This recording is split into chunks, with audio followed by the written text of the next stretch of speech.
Every evening, when the hospital lights softened and the corridors grew quiet, Helen wound her scarf around her neck, tucked a small Bible into her bag, and began her slow walk through the wards.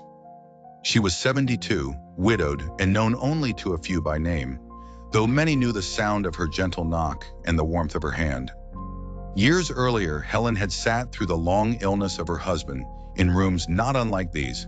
She had learned how lonely a hospital could feel after the visitors went home and the monitors kept beeping into the dark.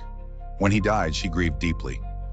Yet in her grief, she also heard the Lord's quiet call, "Do not let others endure what you have endured alone." So she volunteered. Helen visited the patients no one came to see. She sat beside an elderly veteran who stared at the ceiling and admitted in a rough voice that he feared dying forgotten. Helen listened without rushing him. She took his hand and said, "You are not forgotten by God, and you are not forgotten tonight."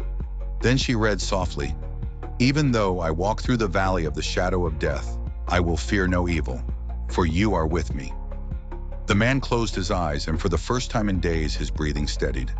In another room, a young mother recovering from surgery began to cry because she missed her children and felt weak and helpless. Helen sat in the dim light, brushed tears from the woman's cheek, and sang an old hymn in a voice so tender it sounded like a prayer. The mother, exhausted and afraid, slowly joined in through her tears. The room did not become less painful, but it became less lonely. Down the hall, a nurse named Elise watched Helen again and again return to patients others passed by. Elise had been carrying her own exhaustion for months. She had begun to believe kindness had no place in a place so full of alarms, charts, and endless demands. But Helen's quiet faith unsettled her in the best way. "How do you keep doing this?" Elise asked one night. Helen smiled faintly.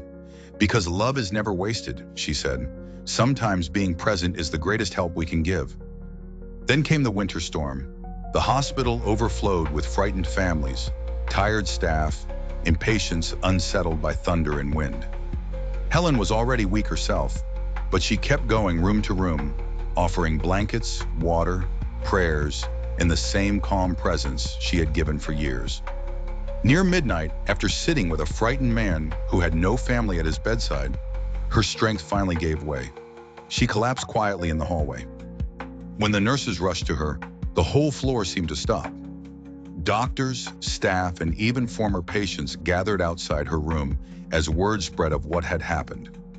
One by one, they told what Helen had done for them, how she had held a hand during diagnosis, prayed through tears, stayed through the dark, and made them feel human when illness made them feel invisible. The veteran cried openly. The young mother came with flowers. Elise stood at the foot of the bed, ashamed of how little she had noticed for so long. Helen opened her eyes and whispered, "I only tried to love them." By morning, the storm had passed. Sunlight flooded the hospital windows, and the hall seemed gentler. When Helen was well enough, she walked slowly again through the corridor. This time, a young volunteer followed beside her, carrying flowers and Bibles, eager to learn. Patients smiled when they saw Helen. Nurses nodded with gratitude.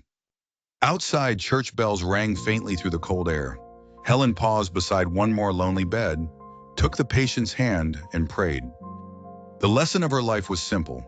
In the eyes of God, no act of compassion is small, and a faithful presence can become the light that carries another soul through the dark.